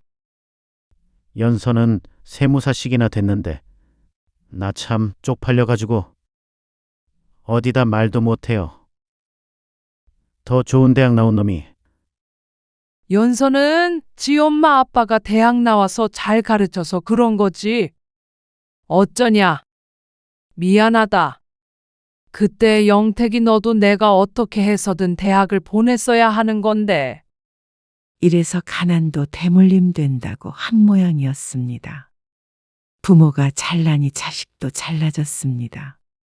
큰아들을 대학도 안 보내고 일을 하게 만든 자신의 잘못이었습니다. 작은 아들이 그렇게 길을 쓰고 대학을 가려고 한 이유가 있었습니다. 서씨 또한 가방끈이 짧으니까 거기까지는 생각하지 못했습니다. 영철이 그놈은 연서 공부시킬 때 진수한테 조언이라도 좀 해주지. 손녀는 대학을 다니면서 세무사 공부를 했다는 걸 나중에 전해 들었습니다. 그래서 졸업 후에 바로 합격해서 벌써 회사에 취직한 지 몇 년 되었습니다. 그러니까 자연스럽게 두 아들의 사이는 더 벌어지는 것 같았습니다. 됐어요. 그놈이랑은 말도 못 섞어요. 말끝마다 잘난 척하고 진수 주눅 들어서 싫어요. 그건 그렇다. 손자가 잘 됐으면 손녀를 끌어줬을 텐데 손녀가 잘 되니까 그 반대는 잘 되지 않았습니다. 특히나 성별도 바뀌는 바람에 손자는 더욱 자존심 상해했습니다. 그래서 명절에 가끔 보게 되면 서로 대면대면하게 굴었습니다. 꼭 자기 아빠들처럼 말이죠. 그러던 어느 날이었습니다. 어머니, 연서 가을에 결혼해요. 뭐? 벌써? 벌써 세월이 그렇게 흘렀나 싶었습니다. 아직도 어린아이 같은데 결혼할 나이가 되었다니요. 그런데 서씨의 나이를 생각하면 이상한 일도 아니었습니다. 서씨도 여든을 바라볼 때였으니 말이죠. 그리고 그해 가을에 손녀딸은 결혼식을 했습니다. 서씨에게 손녀 사위가 생긴 것이었습니다. 오래 살다 보니 별일이 다 있구나 싶었습니다. 자연스럽게 남편이 떠올랐습니다. 참 좋아했을 텐데 하고 말이죠. 그리고 결혼식이 끝난 일주일 뒤쯤 작은 아들에게서 연락이 왔습니다. 어머니, 그 축의금 말이에요. 아, 그래. 연서한테 줬는데 받았대냐? 네. 근데 20만 원 하신 거 맞으시죠? 그래. 왜? 뭐가 잘못됐어? 잃어버렸대니? 아니에요. 싱겁기는. 작은 아들은 곧 손녀가 신혼여행에서 돌아온다며 주말에 손녀와 손녀 사위가 함께 서 씨에게 인사하러 오고 싶다고 했다고 전했습니다. 서 씨는 반갑게 고개를 끄덕였습니다. 아이고, 늙은이를 다 챙겨주네. 안 와도 되는데. 따로 인사드린 적은 없잖아요. 토요일 저녁에 간다고 하니까 시간 비워두세요. 뭐 차릴 필요 없고요. 연서랑 같이 외식하세요. 알겠죠? 알았다. 그런데 막상 주말이 다가오자 약속을 취소할 수밖에 없었습니다. 손자 때문이었습니다.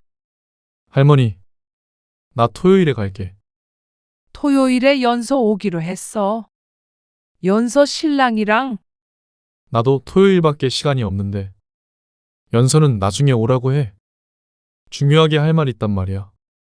아이고, 바로 내일인데? 사실 내년에 나도 결혼하려고 해. 할머니, 그래서 소개시켜 주려고 했지. 어머나, 정말이야? 서 씨는 크게 놀랐습니다. 이런 겹경사가 다 있나 싶었습니다. 아이고, 그러면 와야지. 연서는 다음에 오라고 할게. 이미 결혼식장에서 한 번 봤으니까 굳이 급하게 인사를 받을 필요는 없다고 생각했습니다. 그래서 약속을 미루고 다음 날 손자와 예비 손자 며느리를 만났죠. 그리고 그 이후로 손녀 사위를 따로 보진 못했습니다. 금방 까먹어 버렸습니다. 다음 해 손자가 결혼할 때는 서 씨는 눈물을 흘렸습니다. 아들 결혼할 때도 울지 않았는데 어쩐지 손자가 결혼하니까 서글프기도 하고 기특하기도 하고 말로 표현할 수 없는 감정이 들었죠. 그리고 서 씨는 꽁꽁 숨겨뒀던 돈을 꺼내 손자에게 주었습니다. 어머니, 무슨 진수한테 5천만 원이나 주셨어요?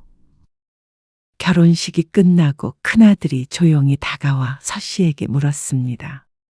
통장으로 입금했는데 그걸 제 아빠에게 말을 한 모양이었습니다. 우리 장손 결혼하는데 할머니가 돼서 이 정도는 해줘야 하지 않겠냐? 내 손으로 키운 내 새끼인데. 어머니, 감사해요. 그런데 바로 근처에 있었던 것인지 그 이야기를 들은 작은 아들이 크게 화를 냈습니다. 어머니 정말 너무하신 거 아니에요? 아들이 이렇게 언성을 높인 건 처음인 듯 했습니다. 서 씨는 무척 당황스러웠습니다. 뭐 때문에 화가 난지 몰랐습니다. 연서 결혼할 때는 꼴랑 20만 원 주시더니 5천만 원이요? 어떻게 그러실 수가 있어요? 돈 때문인 것 같았습니다. 서 씨는 주위를 두리번거렸습니다. 혹시나 누군가 보고 있을까봐 무서웠습니다. 진수는 어릴 때부터 내가 키웠잖냐? 손자가 아니라 아들이나 마찬가지인 거 너도 알잖아. 그걸 지금 변명이라고 하시는 거예요? 변명이 아니라 그 정도는 이해해야 하지 않겠니? 그리고 남자가 결혼할 때 목돈이 있어야 할 거 아니야. 여자는 필요 없고요? 그게 무슨 말도 안 되는 말씀이세요? 참, 연서는 직장도 잘 들어가서 돈도 잘 벌고 앞으로도 그럴 거 아니야. 근데 진수는 덜 벌잖냐? 그래서 미천하라고 좀 도와준 건데 작은 아빠가 돼가지고 그러지 말어라. 작은 아들이 왜 이렇게 욕심을 부리는지 몰랐습니다. 대학을 졸업한 이후로 작은 아들은 늘 큰아들보다 잘 살았습니다. 인생에 큰 굴곡 없이 펜대 굴리면서 사무실에 앉아 편히 돈 벌었습니다. 큰아들이 한 고생에 비하면 아주 윤택하게 살고 있는데 돈 때문에 자꾸만 서운해하니까 부모된 입장에서 서 씨는 더 서운할 수밖에 없었습니다. 형제간에 도울 생각은 않고 질투만 해대니 말이죠. 어머니한테는 형만 자식이에요? 저는 자식도 아니죠? 그럴 거면 아들 하나만 낳지 뭐하러 낳으셨어요? 뭐야? 너 그게 지금 너 이 새끼가 그게 어머니한테 무슨 말 버릇이야? 큰아들까지 대화에 끼어들면서 난리가 났습니다. 경사스러운 날에 날벼락이 떨어졌습니다. 사람 많은 데서 그러지 말어라. 어머니, 정말 그러지 마세요. 형님이랑 저 차별하시는 건 그렇다 쳐도요. 애들까지 되물림 하시면 안 되죠. 장손만 어머니 손주예요. 그건 진수를 내 손으로 직접 키웠으니까. 그것도 어머니가 하고 싶어서 그렇게 하신 거죠. 연서 좀 맡아달라고 할 때 하루에 2시간도 싫다고 하셨잖아요. 그게 언제적 얘긴데 아직까지 마음에 담아두고 있는 건지 몰랐습니다. 벌써 그 아이들이 커서 결혼을 하는데 말이죠. 그 뒤로 작은 아들네는 연락하지 않았습니다. 명절에도 찾아오지 않았습니다. 그래서 명절마다 우울한 서씨를 큰아들네가 위로했습니다. 그리고 손자와 손자 며느리도 있어서 다행이었습니다. 끊긴 인연이 있으면 이어지는 인연이 있었습니다. 며느리는 결혼한 지 얼마 되지 않아서 임신을 했습니다. 서씨 나이 82의 증손주를 보게 되었죠. 그러면서 서씨는 손자 집으로 들어가게 되었습니다. 태어난 아기를 봐줄 사람이 필요했는데 아직 정정한 서씨가 그 역할을 맡게 되었습니다. 그런데 주변에서는 걱정을 많이 했습니다. 82이면 본인 몸 가누기도 힘든데 증손주를 본다고? 아이고, 제명에 못 살지. 그게 아니라 내가 손자를 직접 키웠거든. 그래서 나이 든 할머니 자기가 모시고 살겠다고 한 거야. 나이가 있으니 혼자 사는 것도 불안했고 마침 손자도 도움이 필요했으니까 여러 상황상 가장 좋은 선택을 한 것이었습니다. 할머님, 연준이 자꾸 옷 입히지 마세요. 더워서 땀 띠나요. 날이 쌀쌀해서 입혔지. 감기 걸릴까봐. 실내에서 감기 안 걸려요. 자꾸 이렇게 꽁꽁 싸매면 더 감기 걸려요. 피부에도 뭐가 자꾸 나고요. 그러냐? 알았어. 몰랐어. 서씨는 며느리와 살아본 경험도 없었습니다. 손자 며느리는 당연했죠. 그래서 눈치가 보였습니다.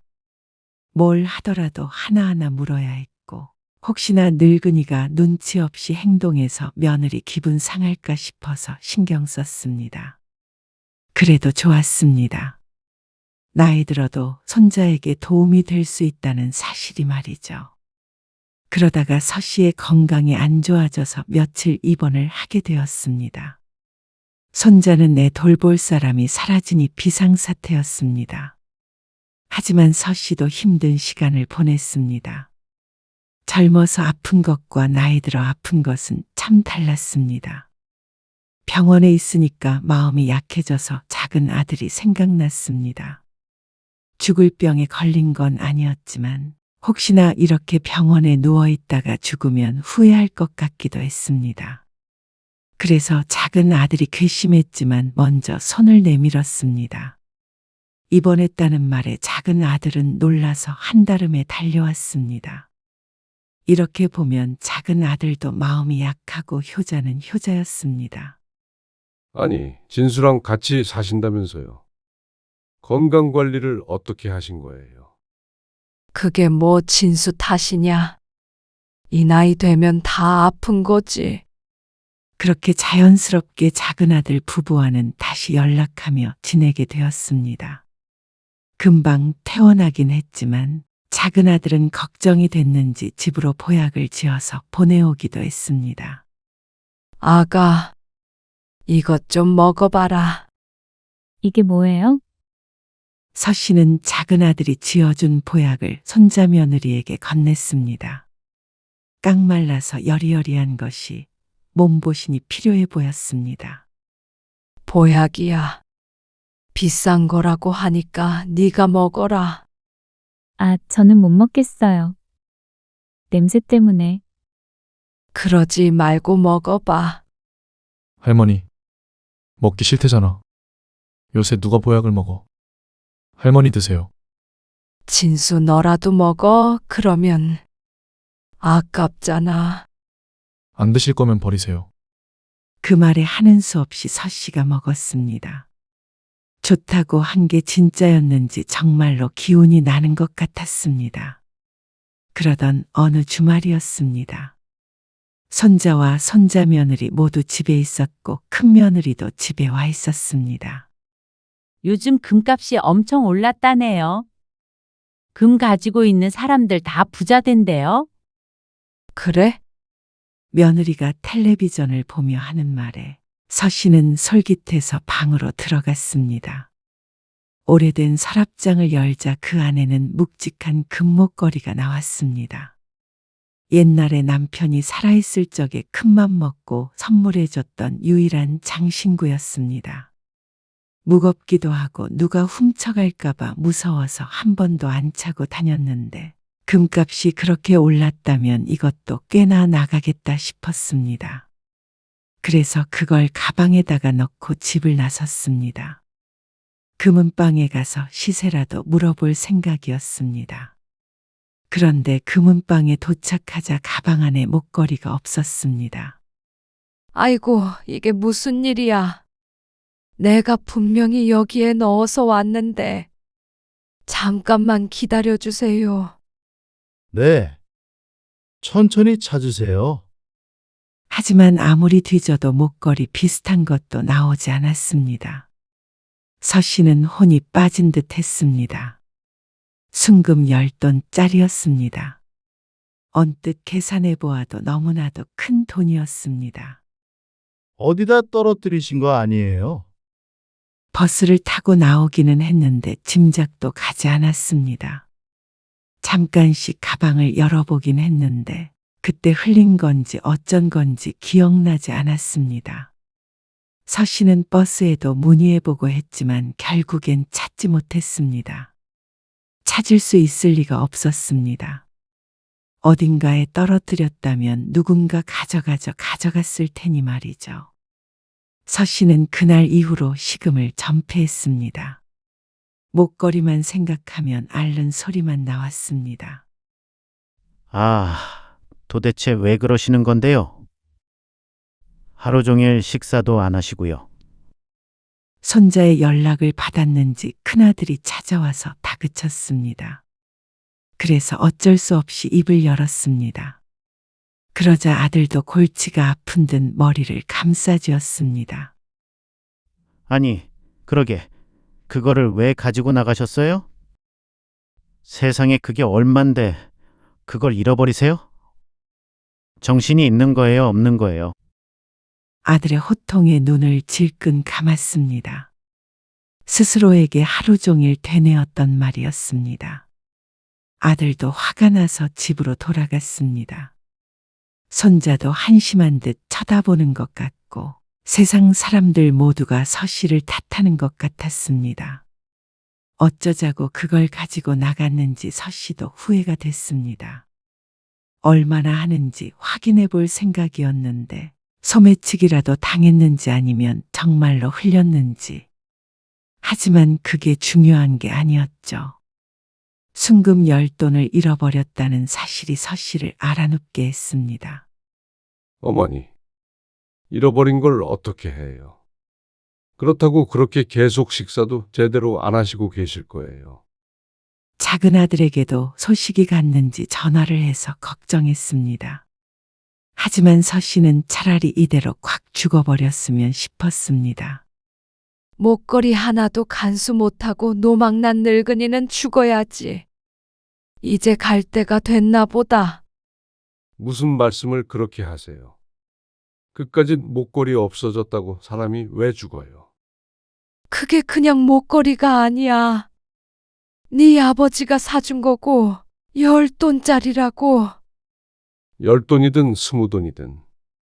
그러고 계신다고 목걸이가 돌아오냐고요. 걱정해주는 건 고마웠지만 달갑지 않았습니다. 남은 가슴 아파 죽겠는데 그깟 목걸이라고 하는 것도 마음에 들지 않았습니다. 그래서 작은 아들의 전화는 받지 않았습니다. 그런데 사흘쯤 뒤에 작은 아들이 찾아왔습니다. 네가 여긴 어쩐 일이야? 일어나 보세요. 뭐 좀 가지고 왔으니까. 그게 뭐야? 아들이 주머니에서 뭔가를 꺼냈습니다. 상자를 열어보니까 웬 목걸이가 들어 있었습니다. 색깔이 누리끼리한 것이 순금이었죠. 10돈짜리예요. 서 씨의 눈이 커졌습니다. 연서 엄마가 어머니 그러고 계신 거 알고 예물이랑 뭐랑 폐물들 다 팔아서 만든 거예요. 놀라운 말이었습니다. 작은 며느리가 어째서 이런 걸 주는지 영문을 몰랐습니다. 따지고 보면 서 씨가 그동안 작은 며느리에게 해준 것도 없는데 말이죠.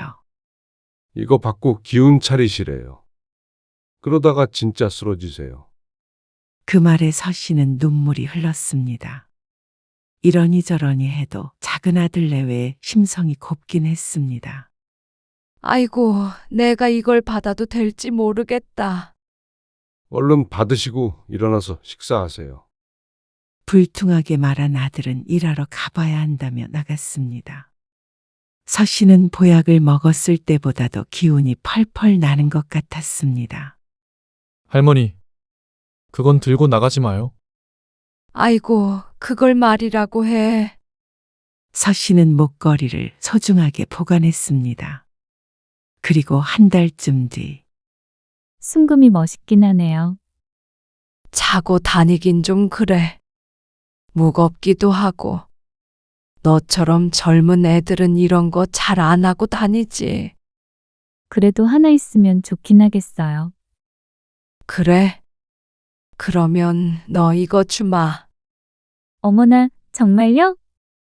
저 주셔도 되는 거예요? 그래. 어차피 나 죽으면 누구한테든 줘야 하는데. 손주 며느리가 좋지. 서 씨는 작은 며느리에게서 받은 목걸이를 손자 며느리에게 주었습니다. 어차피 물려준다면 작은 며느리에게 갈 것이고 그건 또 손자 며느리에게 가지 않을까 싶었습니다. 금값이 그렇게나 올랐다면 나중엔 살림미천이 되지 않을까 하는 생각도 들었습니다.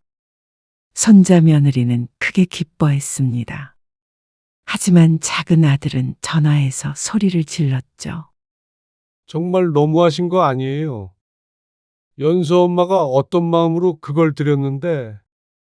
손자 며느리가 어디에 무슨 사진을 올렸다는데 그래서 아들도 알게 됐다고 했습니다. 내가 그걸 차고 다닐 것도 아니고. 그래서 준 거야. 차고 다닐 거 아니고 남 줘버릴 거를 왜 죽는다고 그 난리를 치셨어요? 안 그랬으면 드리지도 않았죠. 있는 거랑 없는 거랑 같냐? 연서 엄마가 진 금붙이 싹 팔아서 사드린 거예요. 그걸 어떻게 손주 며느리한테 줘버리실 수가 있으세요? 진짜 이러실 수는 없는 거예요. 사람이라면 말이에요. 작은 아들의 말에 서 씨의 표정에도 금이 갔습니다. 애초에 달라고 한 적도 없었습니다. 그런데 줬다면 그건 서 씨의 것이었습니다. 서 씨가 그걸 누굴 주던지 간에 아들이 이렇게 전화해서 사람이네 아니네 할 수는 없는 문제였습니다. 그리고 정말로 남을 줘버린 것도 아니고 손자 며느리였습니다. 가족에게 줬는데 이게 이렇게 화낼 만한 일인가 싶었습니다. 어머니는 나중에 더 늙고 병들어도 작은 아들 부양받을 생각은 죽어도 하지 마세요. 서 씨는 아들의 말에 석상처럼 굳어버렸습니다. 작은 아들에게 들었던 말 중에서 가장 독한 말이었습니다. 그리고 이내 화가 났습니다.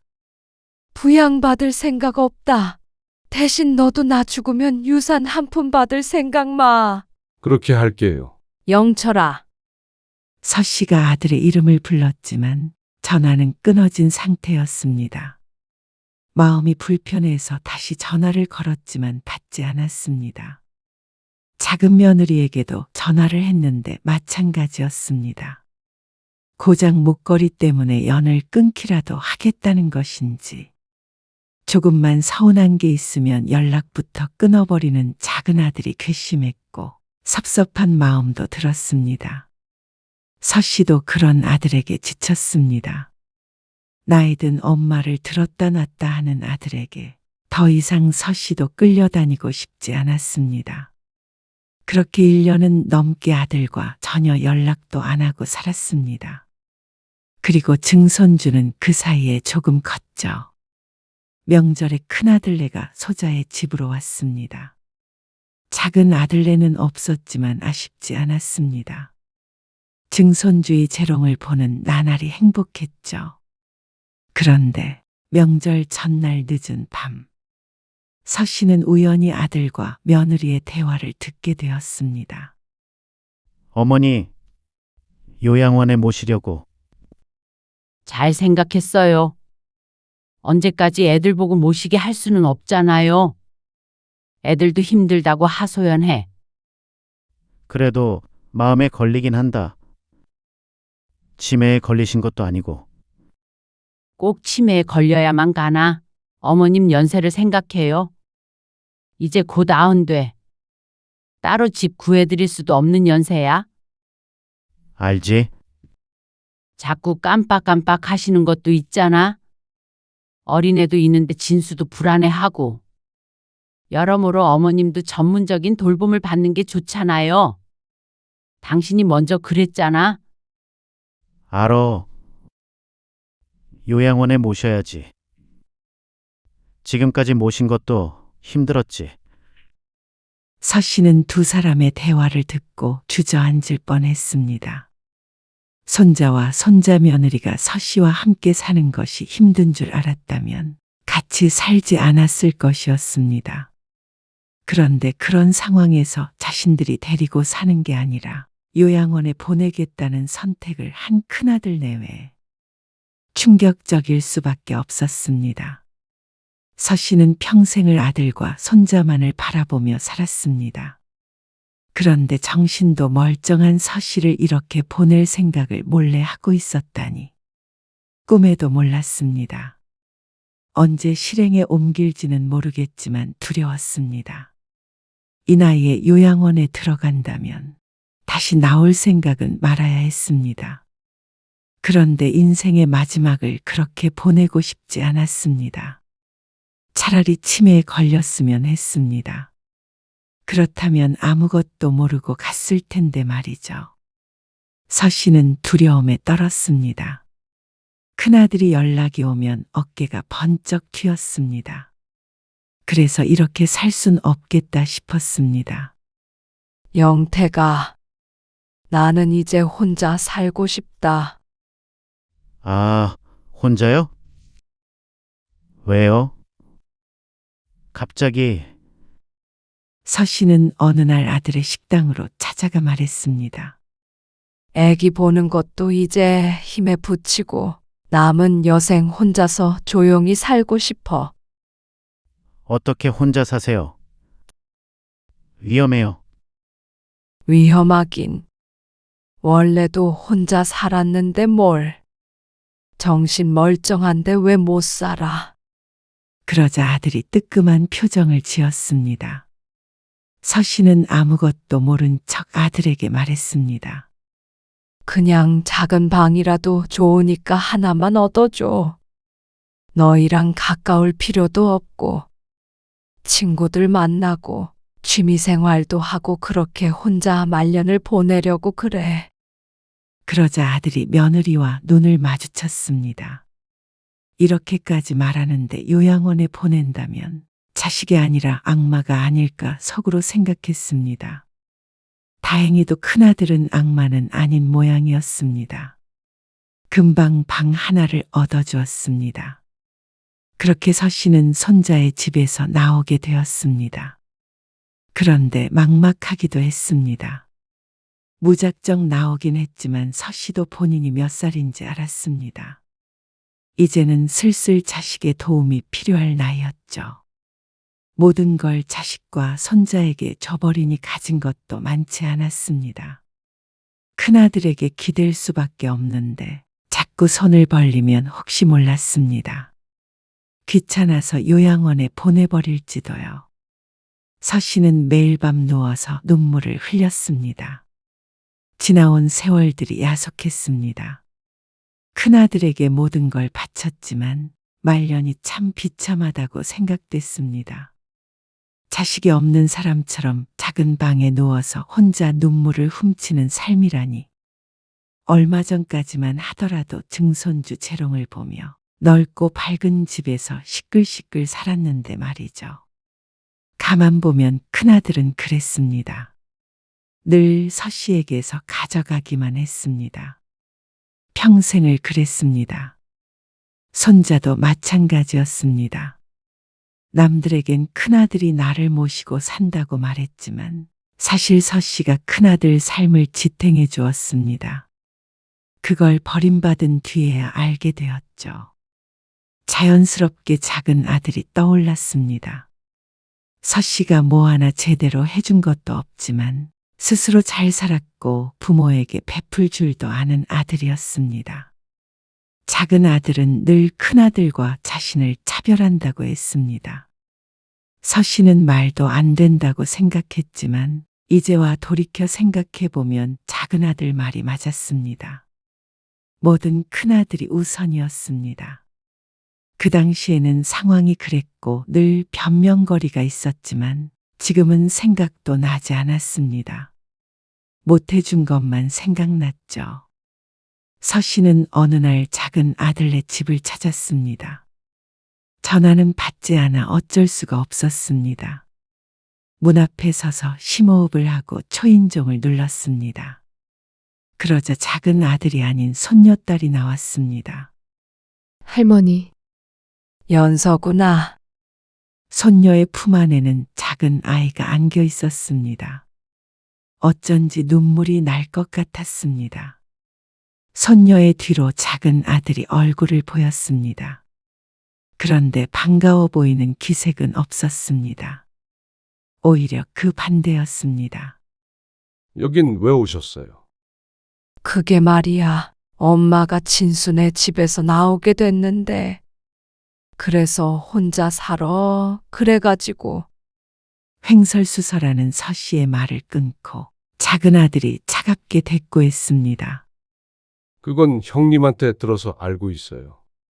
근데 왜 찾아오셨냐고 물었어요. 말문이 턱 막히는 기분이었습니다. 서씨의 사정을 알고 있었다면 왜 온 것인지도 알 텐데 굳이 묻는 이유는 분명했습니다. 보고 싶어서 왔지. 제가 말씀드렸죠. 작은 아들 부양받을 생각은 꿈에도 하지 마시라고요. 그런 게 아니라고 그냥 얼굴만 보러 온 것이라고 말하고 싶었지만 입이 떨어지질 않았습니다. 사실이 아니었습니다. 내심 작은 아들이 자신을 딱하게 여겨서 다시 전처럼 지내자고 해주길 바라고 온 것이었습니다. 이만 돌아가세요. 코앞에서 문이 닫혔습니다. 안쪽에서 대화를 나누는 목소리가 희미하게 들렸지만 이내 멀어졌습니다. 서씨는 혼자 남겨져 천천히 뒤를 돌았습니다. 아무래도 이게 작은 아들과의 마지막 만남일 거라는 예감이 들었습니다. 꽉 닫힌 문이 다시 열리지 않았습니다. 서씨는 쓸쓸한 자신의 집으로 돌아갈 수밖에 없었죠. 서씨는 누워서 생각했습니다. 어디서부터 잘못된 것인지 말이죠. 하지만 어쩌면 처음부터였던 것 같다는 생각이 들었습니다. 거슬러 올라가 보면 아들들이 아주 어렸을 때부터 시작된 것이었구나 싶었습니다. 그러니까 이런 벌을 받는 것 같았습니다. 작은 아들이 다시는 찾아오지 않는데도 할 말이 없다고 생각했습니다. 서씨는 누구도 원망할 수 없었습니다. 결국 자신의 말년을 이렇게 만든 것은 어리석은 서씨 본인이었으니 말이죠.